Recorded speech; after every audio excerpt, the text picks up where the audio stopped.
Bwana Yesu asifiwe. Naomba tukae.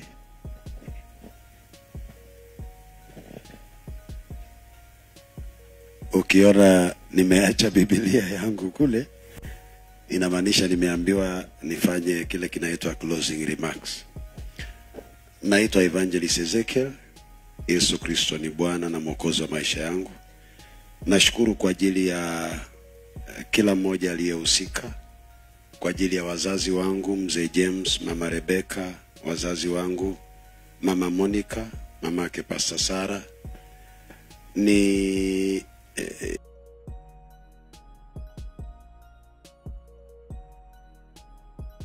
yuko kwa sababu alikuwa ashapumzika, lakini naamini ya kwamba mahali roho yake yuko, roho yake inafurahi.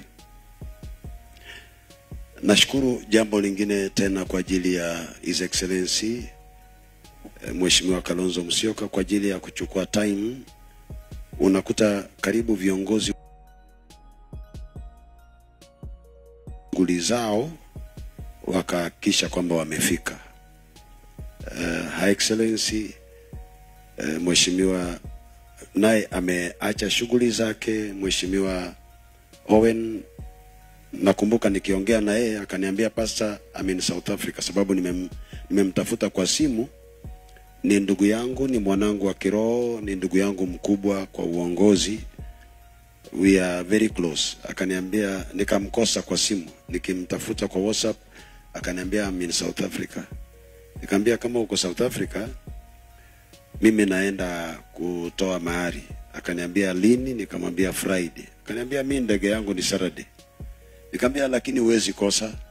Akaniambia saa hii wacha nipange hii ndege, badala ya Saturday iingie Friday asubuhi. Sidhani kama ameingia kwa nyumba yake, ameingia tu JKIA na akachukua gari akafika mahali hapa. Kwa hivyo nachukua fursa hii kusema asante my brother na Mheshimiwa Maanzo, ambao umefanya jambo nzuri.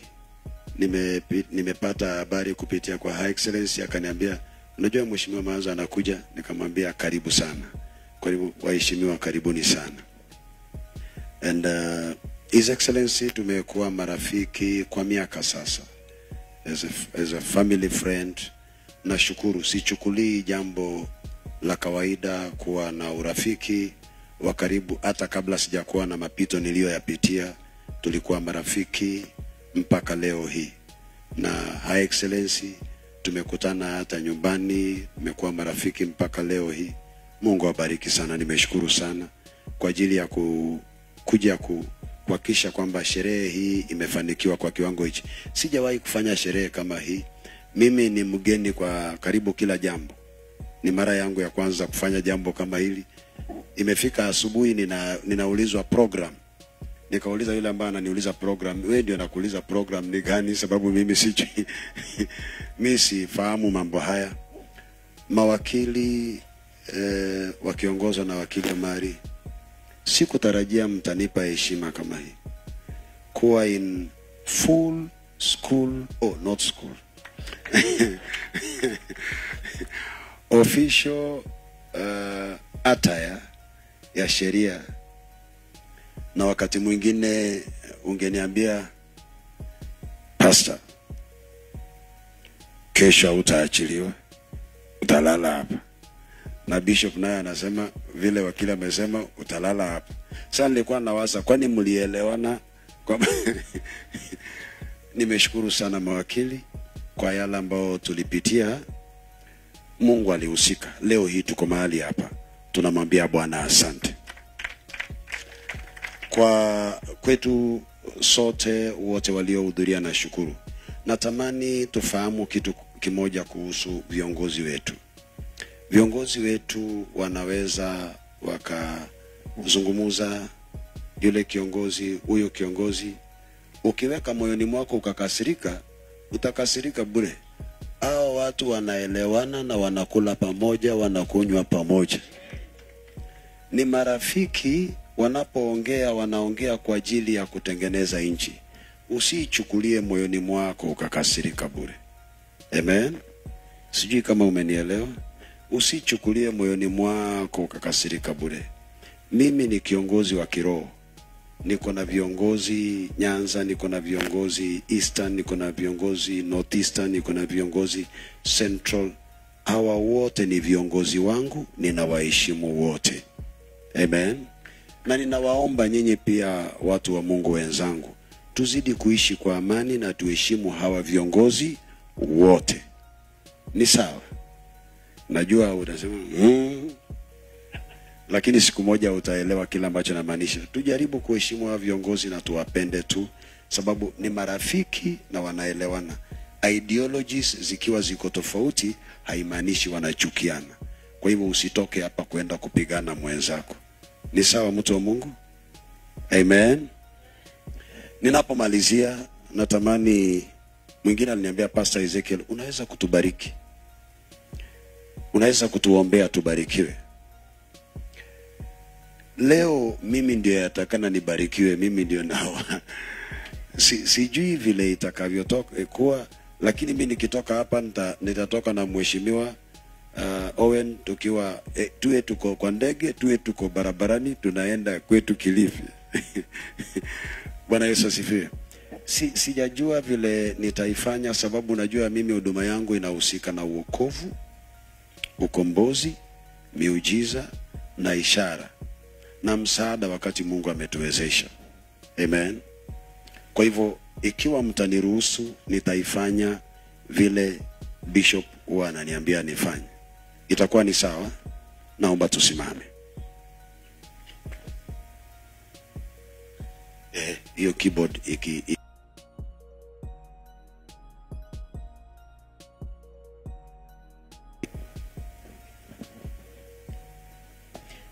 nikija hapa wakati fulani,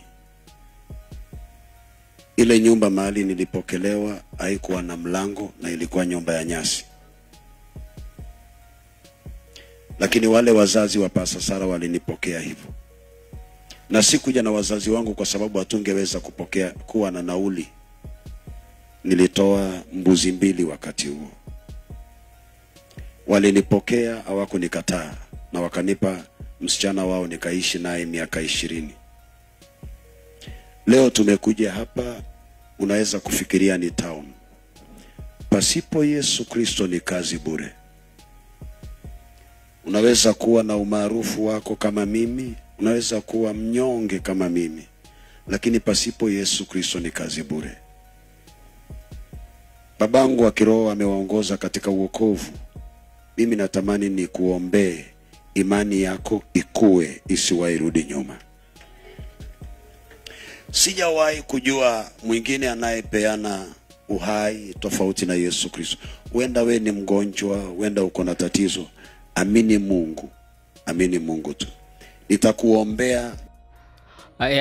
Asante sana. Huo ni Pastor Ezekiel akizungumza tu pale wakati alikuwa pale maeneo ya Ukambani, ambapo aliweza kualika viongozi tofauti, lakini watu waliweza kuuliza uhusiano wake wa karibu na Kalonzo Musyoka.